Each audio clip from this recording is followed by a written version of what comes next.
Bonjour à tous, aujourd'hui je vous propose une vidéo sur le logiciel Procreate. Alors que vous soyez débutant ou que vous pratiquiez le dessin numérique déjà depuis un petit moment, vous avez forcément entendu parler de ce logiciel qui est de plus en plus prisé aussi bien par les amateurs que par les professionnels.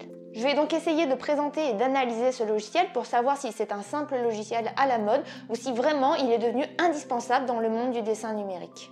Le but étant bien évidemment de savoir si ça vaut vraiment le coup d'acheter un iPad pour utiliser Procreate.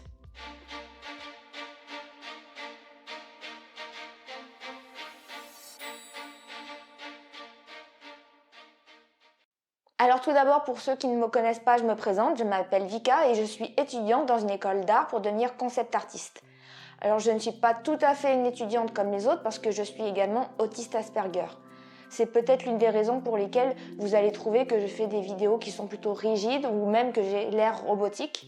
Dans tous les cas, je ne fais pas exprès, mais je me donne toujours à fond dans mes vidéos et j'ai vraiment envie de partager ma passion avec vous. Alors pour la petite présentation, Procreate c'est un logiciel de dessin numérique qui est présent sur le système d'exploitation iOS et qui donc est disponible sur iPad et sur iPhone.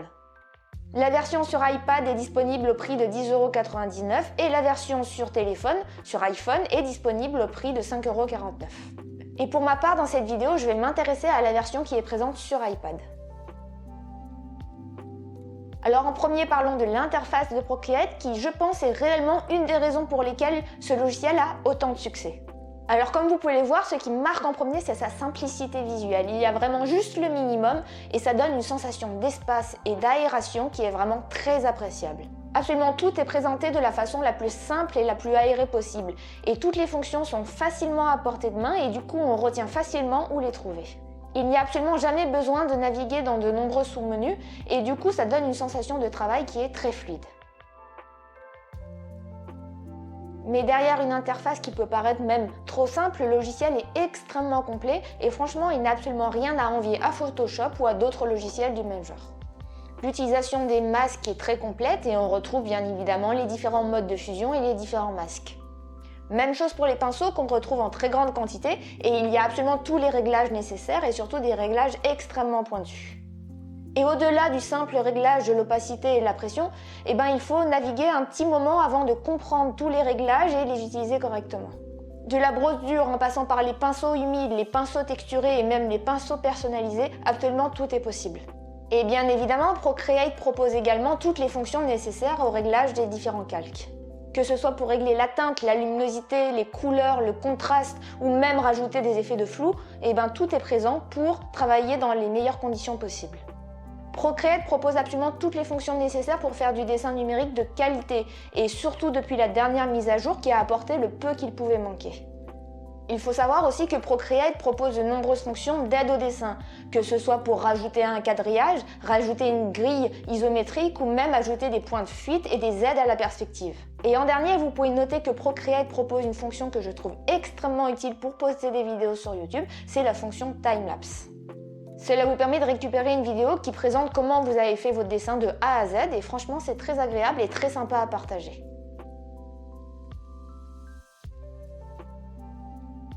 Maintenant parlons de la manipulation des objets, c'est-à-dire des différentes images et des différents calques, qui est quelque chose qui est quand même très important dans un logiciel de dessin numérique. Et là, Procreate nous propose quelque chose qui est extrêmement agréable.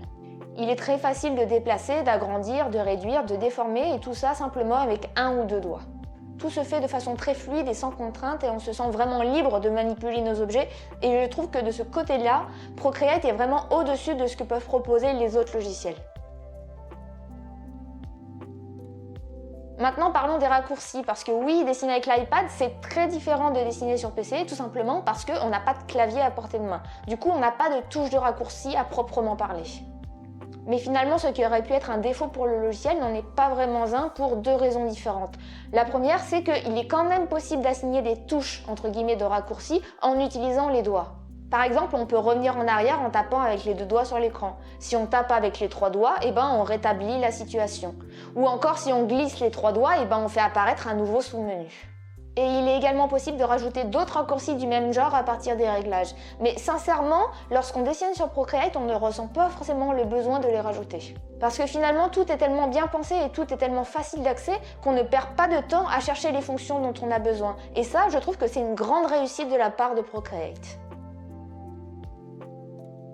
Alors maintenant parlons de l'affichage des couleurs qui est vraiment bluffant sur iPad. Et du coup visuellement ça donne quelque chose de très intéressant et de très agréable sur Procreate. Il faut savoir que l'écran de l'iPad, quand il sort de l'usine, il est parfaitement calibré.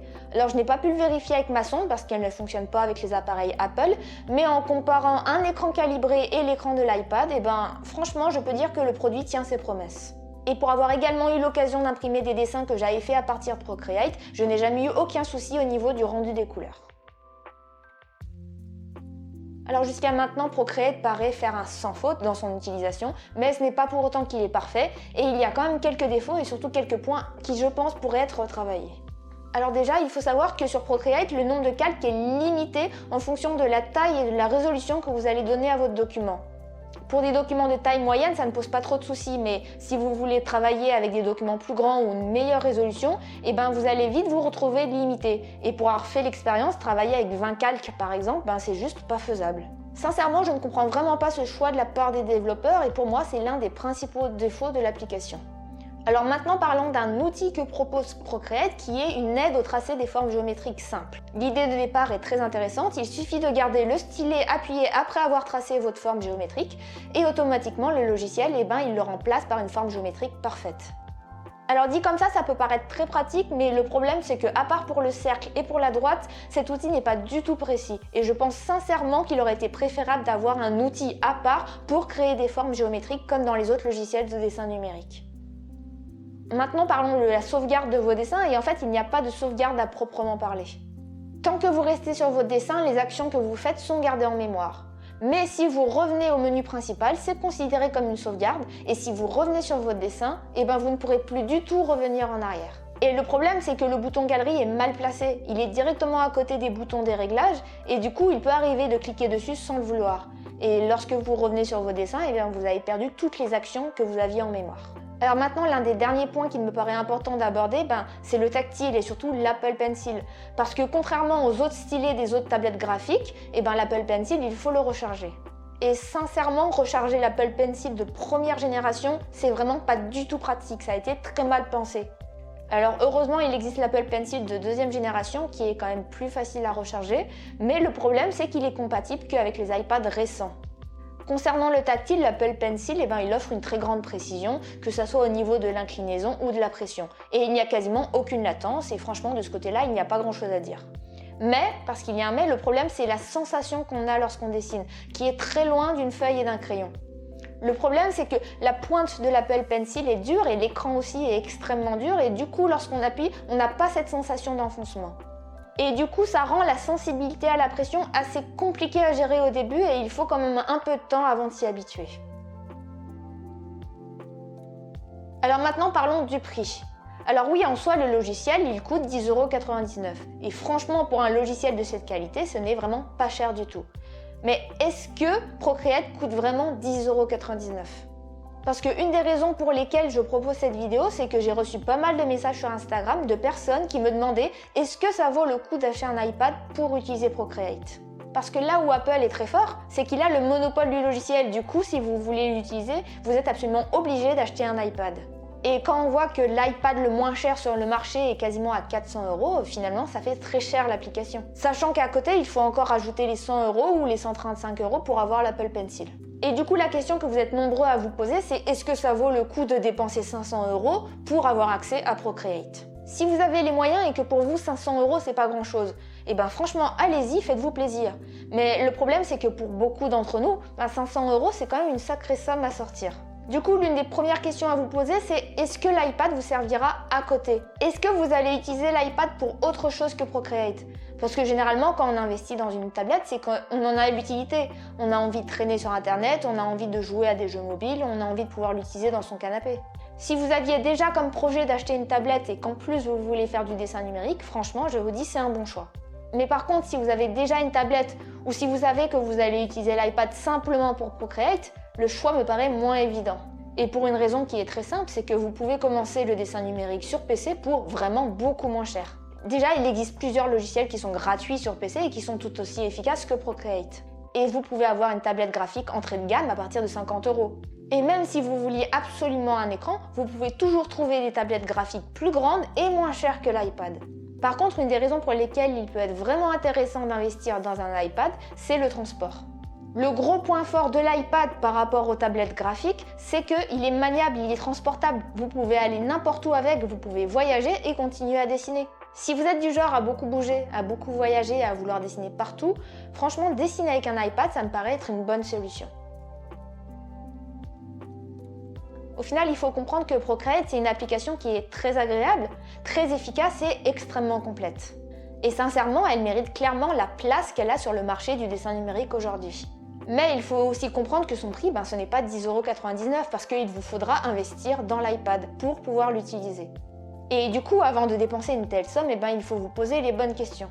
En premier, bien évidemment, c'est quel est votre budget, mais aussi quelles sont vos attentes par rapport au logiciel. Est-ce que vous allez utiliser l'iPad autre que pour Procreate? Et en dernier, est-ce que vous allez vraiment vous investir dans le dessin numérique? Pour ma part, cette application correspond parfaitement à mes attentes et à mon utilisation. Mais chaque cas est différent et ce n'est pas forcément parce que je la recommande que c'est forcément la meilleure solution pour vous. Et j'espère vraiment que cette vidéo vous aura apporté des éléments et les informations nécessaires pour faire le choix d'acheter un iPad ou pas. Du coup, voilà pour cette vidéo qui, j'espère sincèrement, aura pu vous aider.